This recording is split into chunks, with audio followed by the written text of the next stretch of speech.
إذا كنت عم تبرم على مكان بيجمع بين جمال الطبيعة ونشاطات ممتعة، فهالموقع أكيد حيكون مثالي إلك.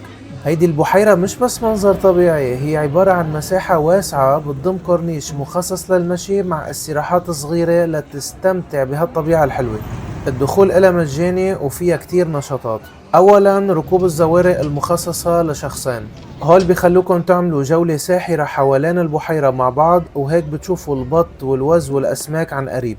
وهالزوارق متوفرة بأول البحيرة وآخرها لتسهل عليك استئجارها وين ما كنت. تانياً ركوب عربة الخيل، وهيدي بتكون ممتعة ومسلية كتير خصوصي للصغار بهالأجواء الطبيعية الهادية. والعربة بتمر على طول الكورنيش وبيتم قيادتها من شخص مختص لضمان السلامة والراحة.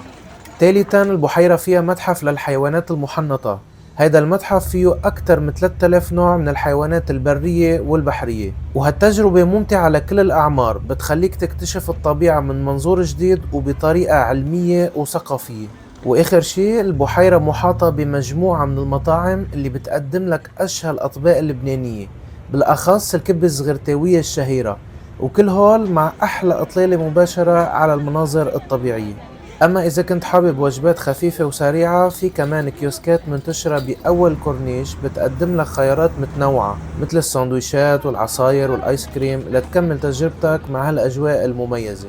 ومع كل هالنشاطات والأجواء الأكثر من رائعة، أكيد رح تقضي وقت ممتع مع العيلة والأصحاب، فلا تتردد، بنصحك بالزيارة.